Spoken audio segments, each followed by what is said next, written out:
A paz do Senhor, meus irmãos. Quantos trouxeram Bíblia? Nós vamos para a Bíblia essa noite. E eu vou pedir que fique aberta, viu? Nós vamos trazer uma palavra muito ligada ao espiritual. Porque são 4 pontos importantes. Está falando sobre emocional, está falando sobre a necessidade emocional, familiar, espiritual, ministerial e financeira. Então nós hoje vamos tratar do nosso interior, para que nós possamos alcançar o propósito de Deus este ano para a nossa vida, amém? Romanos capítulo 12, é um texto bem conhecido e nós vamos estar juntos meditando neste texto. Versículos 1 e 2, diz assim: rogo-vos, pois, irmãos, pela compaixão de Deus, que apresenteis o vosso corpo em sacrifício vivo, santo, agradável a Deus, que é o vosso culto racional. E não vos conformeis com este mundo, mas transformai-vos pela renovação do vosso entendimento, para que experimenteis qual seja a boa, agradável e perfeita vontade de Deus. Aleluia! O texto que nós acabamos de ler está muito claro e objetivo, mas antes deixa eu dizer algumas coisas que são importantes. Paulo escreveu esta carta aos irmãos que estavam em Roma. Diz a carta, diz a história que os irmãos que estavam em Roma, que faziam parte do poder da manifestação de Deus, foram aqueles que saíram no dia de Pentecostes, que são os judeus, foram para Roma, onde era uma cidade poderosíssima, tanto financeira, como também tinha alguma ligação emocional com aqueles judeus. Também os irmãos que estavam em Macedônia e Ásia, que também foram para lá, se juntaram, e alguns prosélitos, judeus prosélitos também, que foram para lá. Então esta igreja que cresceu na cidade de Roma, ela cresceu com muito vigor, mas ao passar dos anos e ao passar dos tempos, Paulo escreve esta carta aos romanos 25 anos depois de seu ministério, já está estourando nos 25 anos de ministério dele. Este povo estava reunido lá. E este povo começou a perder a fé, começou a perder a esperança do sucesso, começou a deixar de ir à igreja, começou a deixar de participar dos cultos. Suas mentes, seus corações estavam fraquejados, ou seja, sem força, sem esperança, não tinham um futuro esperançoso. Por quê? Porque as coisas já não aconteciam mais. A manifestação do poder já não era mais o mesmo, porque eles haviam perdido esta graça, este fogo. Então Paulo, quando ele escreve aos irmãos que estão em Roma, é para levá-los novamente a ter intimidade com Deus. E a Bíblia diz que ele havia tentado muitas vezes estar em Roma, porque Roma não era de apóstolo nenhum. Roma não tinha sido, a igreja não tinha sido fundada por um apóstolo. Foram as pessoas que foram para lá e começaram a estar desta forma. Mas ao passar dos anos, os pecados tomaram conta, as situações prejudicaram eles. Quando Paulo chama a atenção e a responsabilidade. E o texto que nós acabamos de ler, ele fala de algumas coisas que são importantes para que eles voltassem a receber as bênçãos de Deus. Tem gente que fala o seguinte: eu já sou crente há 20 anos, 30 anos, e nada aconteceu na minha vida. Nós temos um cantor amigo que esses dias, ou seja, podemos dizer amigo, conhecido nosso, que a mente dele já está tão deteriorada que ele começou a ter problemas espirituais e mentais, porque algumas coisas que ele esperava não haviam acontecido mais. Mas o que está acontecendo com a igreja? No século 21, a igreja está parecida com a igreja de Roma. Crentes já estão ficando em casa, não participam mais dos cultos. Crentes não têm mais compromisso. Muitos crentes já não têm mais compromisso com a igreja. Não gosta de evangelizar, não gosta de pregar o evangelho. E ainda diz assim: não, eu estou em casa, Deus está comigo, as coisas estão andando bem. Para que você entenda uma coisa que é muito importante: ficar em casa, a brasa vai apagar. Se você não estiver no meio do corpo, se você não estiver no meio do povo, você começa a perder a intimidade com o povo e ao mesmo tempo começa a olhar os defeitos e não as qualidades, começa a ver as situações de uma forma diferente. Então Paulo chama os irmãos que estão em Roma a responsabilidade. Ele diz em primeiro lugar: rogo-vos, irmãos, pois irmãos, pela compaixão de Deus. Ele está chamando os irmãos à responsabilidade e com amor e graça. Paulo não foi agressivo com eles, Paulo não os prejudicou com sua palavra, não. Ele despertou aquele povo para voltar a ter uma vida espiritual, para voltar a ter uma intimidade com Deus. E o texto continua: que apresenteis os vossos corpos em sacrifício vivo. Sabe o que estava acontecendo? Eles não tinham mais nenhum sacrifício na igreja. Vamos deixar as crianças brincar. Glória a Deus. Criança é uma bênção na igreja. Irmãos, eu sou feliz quando tem crianças na igreja, porque isso é sinal de que vão crescer e serão verdadeiros obreiros. Quantos crentes podem dizer amém? E o texto chama a responsabilidade. Primeiro, ele diz assim: olha, eu quero que vocês entendam que eu amo vocês. E eu quero chamá-los novamente para a intimidade espiritual. Segundo lugar, ele diz: apresente-se. Faça com sacrifício. Por quê? Porque o povo já não sacrificava mais. O que é sacrificar? É ter tempo de oração, é ter tempo de busca com Deus, era ter tempo de intimidade com Deus. A vida espiritual exige não só estarmos juntos, mas estarmos também na presença de Deus, orando a Deus, lendo a palavra, buscando a graça de Deus. E isso começa na casa e vem para a igreja. Por isso ele diz: vocês têm que fazer sacrifício. Hoje em dia, irmãos, sacrifício está difícil, né, irmão? Beleza? Está difícil. As pessoas não querem mais pagar o preço da oração. Pastor, as pessoas, se você perguntar algum texto bíblico, se falar vamos abrir em Ageu, termina um culto e ele não consegue abrir em Ageu.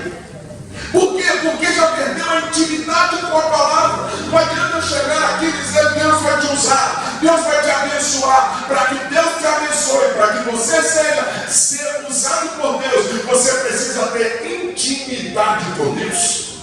Tempo de oração, tempo de leitura da palavra de Deus, tempo de companhia. Ter o seu quarto de guerra, colar aquilo que você vai orar. Ninguém entrou lá, mas você sabe. Entra lá no teu quarto, fecha a tua porta, como diz no capítulo 6 de Mateus, e fale comigo. Faça com que você volte a ter intimidade com Deus. E o texto diz: sacrifício vivo. Primeiro, não precisa estar morto. Quantos estão vivos aqui? Levante a mão. Se você está vivo, você precisa sacrificar. Quantos cultos tem na igreja? 2. Você mora perto da igreja? Glória a Deus, vem para a igreja. Tem gente que vem de 25 quilômetros como eu. Às vezes temos dificuldade de chegar. Hoje eu gastei 1h30 no trânsito para chegar aqui. Aí você diz: mas você veio, glória a Deus que eu vim. E eu estou no meio da igreja e sinto a presença de Deus nela, sinto a graça de Deus nela. Isso é um sacrifício vivo. Você tem que levantar a tua mão e agradecer a Deus nesta noite, porque você está fazendo um culto agradável a Deus. O texto diz: sacrifício vivo, santo e agradável a Deus, que é o vosso culto racional. Isso é muito importante. Tem gente, irmãos, que começa o culto, a graça de Deus aqui no Goiás não acontece muito isso, né? Mas em algumas cidades tem pessoas que gritam, pulam, termina o culto, você pergunta para ele: como é que foi o culto? Irmão, foi uma bênção, foi unção pura. Aí você pergunta: aonde o pastor leu? Rapaz, eu nem sei, a unção foi tão grande que eu nem sei. Irmãos, saiba de uma coisa: o teu culto tem que ser racional. Você tem que pensar quando você vai dar uma glória a Deus? Sim. Você tem que pensar quando você vai dar uma aleluia? Sim. Se você está ouvindo a palavra e a palavra está enchendo você, mesmo que você não pode dizer aleluia, mas você pode dizer: glória a Deus, aleluia, Deus está aqui. Se você der vontade de falar em línguas, pode falar em línguas. O culto para isso, irmão, para adorar a Deus. E o culto racional, ou seja, o culto com entendimento, porque o maior desejo deve ser uma vida de santidade. O que significa a palavra santidade? Separado para Deus. Pastor, como é que é separado para Deus? Quem já viu a história do lírio aqui? Alguém já ouviu a história do lírio? O lírio, ele nasce no meio do lodo. Quando ele entra, o vento bate forte. Diz a história que ele entra dentro do lodo. Eu já vi um vídeo. Ele entra dentro do lodo. Aquele lírio lindo, maravilhoso. Quando ele levanta, que volta ao seu normal, ele vai deixando todo o lodo lá e continua lindo, maravilhoso. O que isso quer dizer? O cristão pode estar inserido no mundo, mas ele não é do mundo. O cristão pode viver no mundo, mas ele não é do mundo. Ele faz a diferença onde está. Pergunta a pessoa que está do seu lado: você está fazendo a diferença onde você está? No seu trabalho, na sua casa, lá no seu vizinho. Você tem que começar a pensar: o meu culto tem que ser um culto com entendimento. Procura apresentar-te a Deus. Quando a Bíblia diz apresentar a Deus, está dizendo: Jesus, eu estou aqui para fazer a tua vontade. Às vezes você vai fazer algumas coisas que você não gosta, mas se for para agradar a Deus, você vai fazer pensando: eu estou agradando a Deus. Jesus estava indo para a cruz. Era necessário morrer, mas ele disse: se é possível, passa de mim este cálice. Mas depois ele disse: todavia não faça a minha vontade, mas a sua. Ele tinha poder para não subir na cruz, mesmo que ele não quisesse passar pelo sofrimento. Ele disse assim: eu vou te obedecer, Pai, eu vou passar pelo sofrimento. Isto é santidade, isto é separação para Deus, aceitar o propósito de Deus. Agora só tem uma coisa: você tem que entender que o que você faz para Deus não faz para o homem. E às vezes tem gente que reclama pensando que está fazendo para agradar ao homem. A Bíblia diz que nós temos que agradar a Deus. O meu culto tem que ser um culto racional. Quando eu entro na presença de Deus, eu amo meu filho. Eu amo minha esposa muito mais que o pastor Luiz. Claro, você tem que ter ânimo, você tem que acreditar que eu amo mais a Deus que todos vocês. Aí você fala: eu também não. Por quê? Porque o meu primeiro amor é para Deus.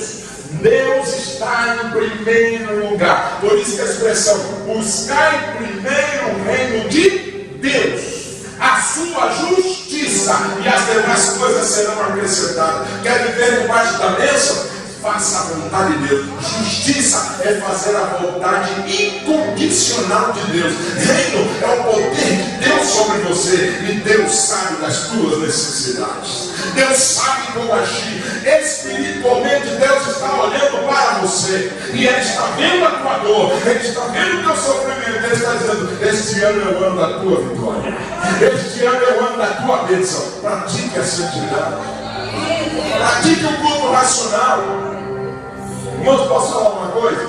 Volte aos cultos domésticos. Vou ser sincero, irmãos. Quando a gente tinha culto doméstico, que era menino, minha mãe juntava os nomes e lá era 9 cabeças. Às vezes meu pai não dava conta de fazer almoço e nem orar. Minha mãe era 1,45 m. E ela dizia: todo mundo aqui ao redor, vamos lá, levanta a mão, agradece a Deus. E nós agradecemos a Deus. Tanto que eu fui batizado no Espírito Santo com 15 anos de idade. Aí você diz: ih, pastor, o senhor foi cedo. Cedo foi meu filho, foi com 8 anos de idade. E a minha filha com 7 anos de idade, falou em línguas. Já falava em línguas dormindo. Um dia acordou falando em línguas e começou a falar em línguas, e glória a Deus, batizada no Espírito Santo com 7 anos de idade. Por quê? Por causa do culto racional da minha casa. Você quer que Deus habite na sua casa? Pratique a santidade na tua casa. Pratique o culto na tua casa. Adore a Deus na tua casa. Glorifique a Deus na tua casa. Mas com raciocínio. Cuidado com o que você fala. E a Bíblia diz que: e não vos conformeis com este mundo. Primeira coisa, eu estou fazendo um culto perfeito, já cumpri o propósito de Deus, mas eu não posso me conformar com o mundo. Vamos lá, o lírio de novo. O lírio entra no meio do lodo, mas não se contamina, ele sai. Eu tenho uma palavra a dizer para você. Você está inserido num mundo de pecado, mas você não pode se contaminar. Estão vendo, crianças? Jesus é maravilhoso. E se vocês participarem nas suas vidas com Deus e não se conformar com este mundo, Jesus vai encher você do Espírito Santo. E a Bíblia deixa bem claro que a Bíblia diz: não vos conformeis com este mundo. O mundo não é mau. O mundo está gerando tantos problemas. Se nós entrarmos hoje na sociedade, principalmente na área de ensino, está acontecendo tanta coisa que nós estamos falando assim, tem batendo, não é isso que nós vamos fazer, eu não sei se eu vou viver muito tempo, eu vou fazer assim para prejudicar ainda mais. Não importa, pode tentar prejudicar o povo de Deus, mas se você cuidar da tua casa, não deixar o mundo entrar na tua casa, Deus vai manifestar a presença dele e tudo que ele tiver para você vai acontecer.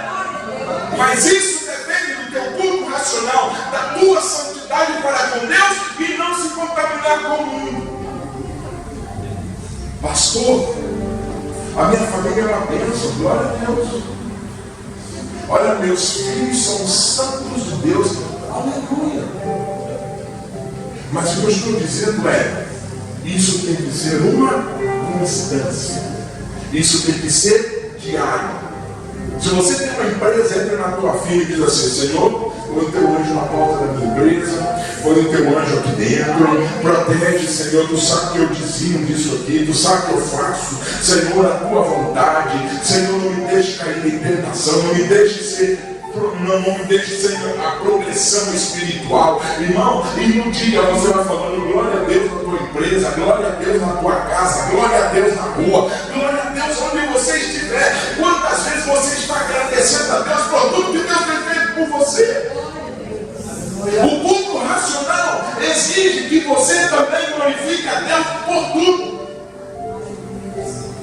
E às vezes, vamos ser honestos, a vontade que está de dizer alguma coisa que não tem, calma. Mas Deus está comigo, pastor. Está. Todos os dias ele diz: eis que estou convosco todos os dias até a consumação dos séculos. E o texto diz o quê? O texto nos chama a atenção. Primeiro, aqui, não conforme-se com o mundo, transformai-vos pela renovação do vosso entendimento. Sabe o que está dizendo para você? Sai da vida velha e vem para a vida nova. Como é que é, pastor? Renovação do entendimento está dizendo o seguinte: quanto mais você conhece de Deus, mais você muda de vida. Crente que continua com as mesmas práticas não conhece Deus ainda. Posso falar? Crente que fica contando mentira não conhece Deus. Crente que fica cumprindo algumas coisas que não são bíblicas, que eu não vou entrar em detalhe, você sabe quais são elas, não conhece Deus. Crente que no culto é uma bênção, mas fora dele é uma tribulação, não conhece Deus. Tinha uma pessoa que cantava na igreja, não sei se eu já contei aqui, uma senhorinha, estava no culto, chegou uma nova senhora na igreja, sentou ao lado dela, quando de repente o homem começou a cantar lá. Bom, a mulher falou assim: canta como os anjos. Que coisa linda. Eu canto para a velhinha, a velhinha falou assim: Foi para a fila do INSS, as duas. Quando chegou lá, eles estavam escutando os gritos lá dentro. Sai daqui, sua velha coroa. Para outra senhora que estava lá dentro: você sabe que não chegou seu tempo ainda e fica me perguntando, volta aqui. Ela falou assim: que é esse demônio? A outra velhinha, o anjo que canta na igreja. Ou seja, o testemunho dele fora da igreja era outro. Quando você renova a sua mente, o seu testemunho passa a ser em todos os lugares iguais. Vamos dar um exemplo aqui? A Bíblia diz: derrubai os seus inimigos. É isso que a Bíblia diz? A Bíblia diz: orai pelos seus inimigos. Você tem orado pelos seus inimigos? Você não faz parte do mundo. Pastor, tem uma irmã na igreja que só o sangue de Jesus tem. Eu fico pedindo que o anjo venha com a espada do ó. Não está errado. Jesus olhou para Judas e disse o quê? Amigo, aquele conhece. Ah, pastor, era Jesus. A Bíblia diz: servir os pecadores, Paulo diz, como eu sou o de Cristo. Quando você não se conforma com o mundo, você não pratica. A Bíblia diz que o mundo é olho por olho e dente por dente, sim ou não? Você vê e você leva. Na igreja não. Se alguém está fazendo alguma coisa contra você, pense assim: olha, Deus está me dando graça, eu sou mais forte para ajudar o mais fraco. Aquele que está fazendo contra você é mais fraco que você. Ele precisa da tua oração, ele precisa do teu companheirismo. Então eu não vou me espelhar no mundo. Eu vou mudar as minhas atitudes. Devemos reconhecer que o presente século é um mundano. Devemos resistir à forma prevalecente do mal. Nós temos que fugir do mal, fugir da aparência do mal. E a Bíblia deixa bem claro que todos nós devemos desprezar e aborrecer aquilo que é mal, mas também amar aquilo que é justo. Isto também não nos dá o direito de abraçar o pecado dos outros. A Bíblia diz que aqueles que vivem em santidade e vida espiritual, ele ajuda o próximo a conhecer a Deus. Vou dizer de novo: aquele que vive uma vida espiritual, ele ajuda o próximo. Às vezes alguém chega assim: ô fulano, eu estou numa situação tão difícil. Aí quando sai, bem feio. Tem que ficar esperando saber que Deus era a minha vida. Ele se levantou. Está errado. Você tem que amá-lo. Você tem que abraçá-lo. Se ele contou para você, é porque ele acredita que você tem a autoridade de Deus para ajudá-lo. Eu não sou do mundo. No mundo fala assim: é uma competição. Irmãos, é uma competição terrível. Você vai cair, eu vou ficar em pé, eu vou roubar o seu lugar, eu vou estar no seu lugar. Na igreja não. Na igreja é como Paulo. Ele diz assim: eu sou o maior pecador, deixa eu lavar seus pés também, deixa eu te ajudar. Jesus olhou e disse assim: deixa eu lavar os seus pés, discípulos. O superior, o maior se torna menor. Sabe qual é o problema que nós estamos enfrentando hoje? Todo mundo quer ser abençoado, mas ninguém quer ser o menor. Já observou isso? Ninguém quer ser o menor.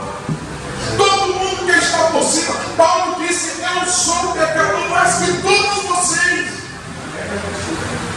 Imagine o maior apóstolo dizer isso para você.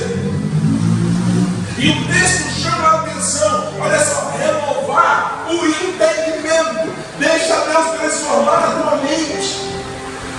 Comece a pensar coisas boas. Vamos lá? Vamos lá? Pense em alguém que pisou no seu calor, no seu carro. Pense em alguém que chutou sua canela. Aí você diz: posso nem pensar. Porque se eu pensar, é a tua hora de mostrar o quanto você mudou.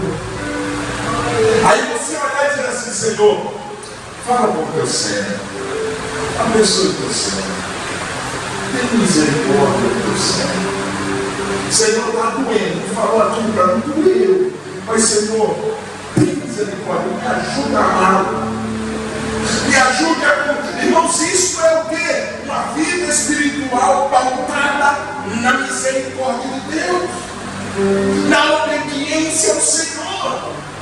Não adianta eu chegar aqui e dizer para você: recebe unção, recebe unção. Irmão, unção não é assim não, irmão.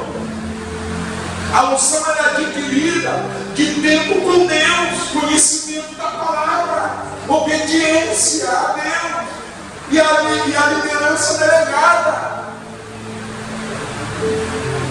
Aí você diz: pastor, o que está acontecendo? O vosso entendimento tem que mudar. Quando você tem um conhecimento acerca das coisas de Deus, você permite o Espírito Santo transformar você. Quantos tem o Espírito Santo aqui? Não estou perguntando batismo, não. O Espírito regenerador. Porque eu estou escrevendo um livro que fala dons e fruto, o que é mais importante para a vida espiritual. Eu posso um dia pelo menos trazer produção, mas eu vou te ser bem sincero: os dons não são mais importantes para a vida espiritual. São o fruto, que não são os frutos. É o fruto. Quantos tem você aqui levante a mão? Quantos tem paz? Acho que quantos tem longanimidade? Quantos tem bondade? Quantos tem benignidade? Isso é tratamento de caráter, isso é de dentro para fora. Quando a mudança é dentro, você age diferente.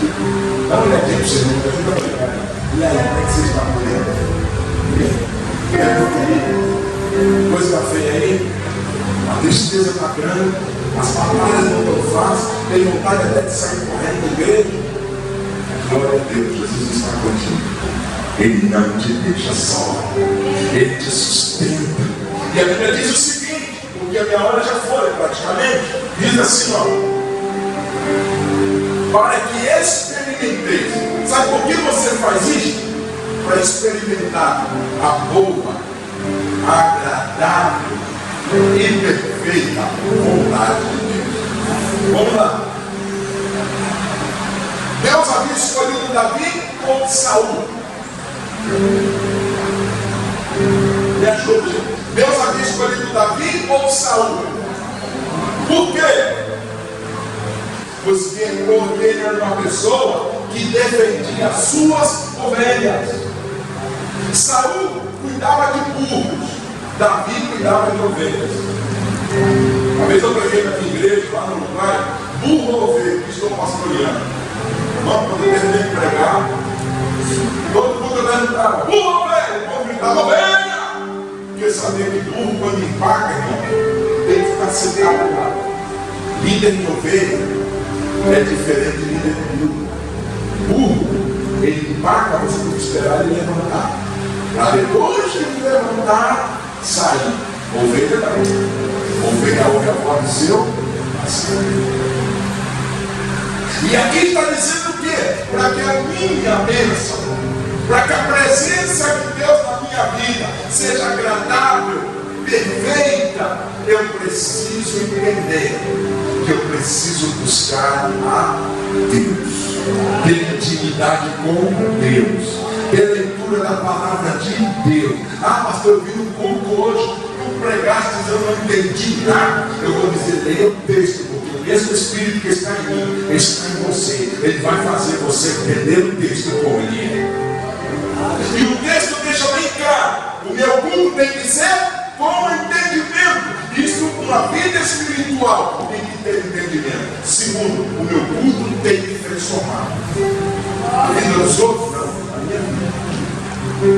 Você sabia disso? Tem cultura é você. E dependendo do culto que você faz, o Espírito se manifesta muito. Dependendo da oferta que você dá, estou falando de dinheiro, não, tá? A oferta que eu estou dizendo oferecer aqui, da forma que você oferece sua vida a Deus, vai gerar em você a graça de Deus, a bênção de Deus, e as pessoas vão querer estar onde você está. Para terminar, eu vou contar uma experiência rápida aqui. Estava pastoreando essa igreja, foi a igreja que eu pastorei mais tempo, foi no Uruguai, 7 anos. E quando eu pastoreava aquela igreja, eu comecei a pregar a palavra, eu não sabia. E Deus falava assim: jejum 2 dias. Eu jejuava. Agora você vai pregar sobre tal assunto. Tinha gente, irmãos, que saía rangindo os dentes da igreja. Eu falava: Deus, o que estava acontecendo? O culto deles não era um culto para Deus. A profecia, ele profetizava 1h30. Aí terminava de profetizar 1h30, aparecia outro e profetizava 40 minutos. 2 horas e 20 minutos de profecia. Aí o pastor ia pregar, cortava o pastor, e o culto terminava a meia-noite, estava causando um problema terrível na igreja. E quando nós começamos a ensinar biblicamente como era, aí quando eu ensinei sobre profecia, eu dei uma palestra sobre profecia na nossa igreja. No culto seguinte, irmão, ninguém profetizava. Eu fiquei assustado. Falei, gente, eu não estou proibindo profetizar, não. Aí alguém falou assim para mim, entendimento, pastor. O que eu quero dizer é o seguinte: quando a palavra chega, ela instrui você a viver o melhor de Deus. Então você tem que entender que nesta noite Deus está falando para você: eu quero um culto para que você me agrade e eu vou agradar você. Vou dizer de novo: eu quero um culto que você me agrade, um culto racional, um culto com entendimento, porque eu quero manifestar sobre você a boa, agradável e perfeita vontade. Você vai ter a direção de Deus, você vai ter a direção do Senhor para fazer o melhor para você. Aí este ano, até financeiramente, a sua vida vai ser diferente. Fica de pé em nome de Jesus, eu quero orar com você.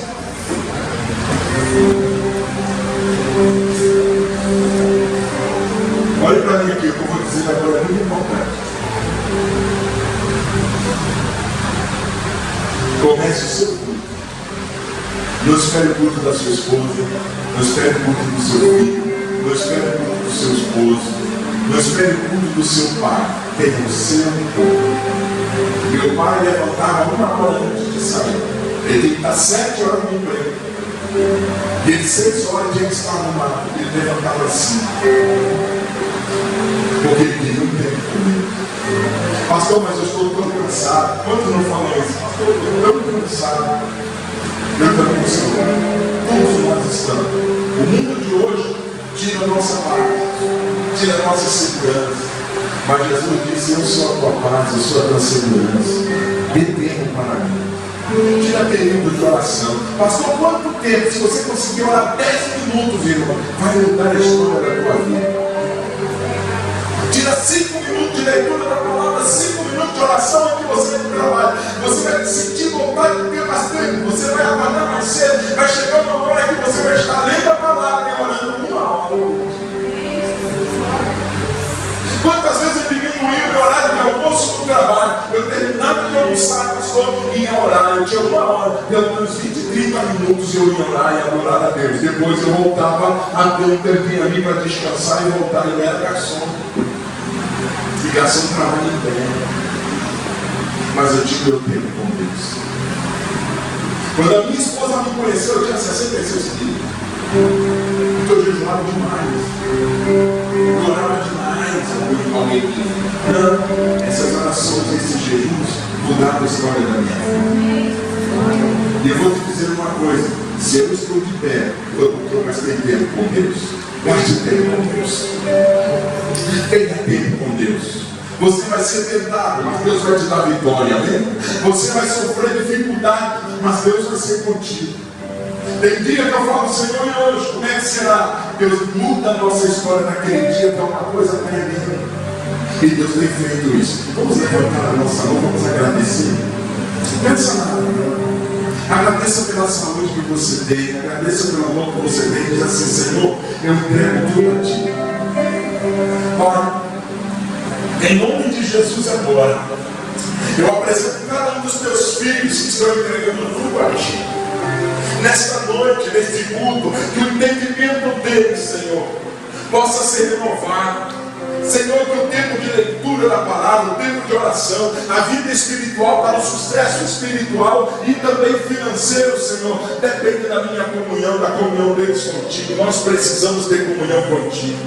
Senhor, então, Senhor, gera em nós cada dia um espírito quebrantado e contrito, para que, Senhor, as coisas aconteçam a nosso favor, que nós possamos alcançar o melhor de Ti e ver a Tua glória, Senhor, sobressaindo sobre nossas vidas, em nome santo de Jesus.